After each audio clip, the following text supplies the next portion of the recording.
SEM Abdoulaye Wade, victime de faiblesse? L'article 223-15-2 et suivant du Code pénal français pose les bases de la caractérisation du délit d'abus de faiblesse ainsi que les sanctions y étant rattachées. Cette infraction est définie comme l'abus frauduleux de l'état d'ignorance ou de la situation de faiblesse soit d'un mineur, soit d'une personne dont la particulière vulnérabilité, due à son âge, à une maladie, à une infirmité, à une déficience physique ou psychique ou à un état de grossesse, est apparente ou connue de son auteur. 3 ans d'emprisonnement et une amende de 375 000 euros sont encourus. C'est en vertu de ce texte que des personnes ont été poursuivies pour s'être enrichies en profitant de l'âge et de la fragilité mentale de la femme qui était la plus riche de France, Liliane Bettencourt, aujourd'hui décédée. Pourquoi le rappel de cette disposition, inexistante en droit sénégalais, est-il opportun? Hier, des images de l'ancien président de la République, père de la démocratie sénégalaise, ont été partagées sur différents canaux de communication. On l'y voit âgé, en tenue de détente, entouré de quelques personnes du parti, le PDS, qu'il a créé il y a plusieurs décennies. Rappelons que le président Wade est né le 29 mai 1926. Donc, bientôt centenaire.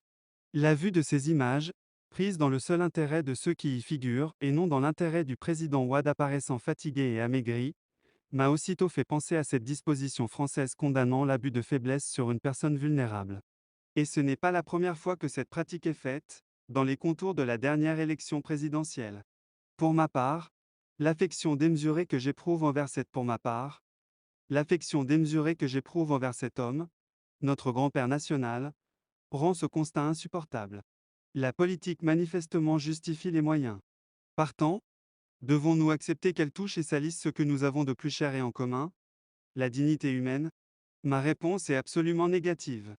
Notre président, celui de tous les Sénégalais pendant 12 ans, ne peut être impunément et circonstanciellement exposé, sans considération de forme, parce qu'on souhaite toucher le cœur des Sénégalais qui, faut-il le rappeler, l'adorent malgré les conditions de son départ du pouvoir et sa décision, à ce jour incompréhensible, de briguer un troisième mandat.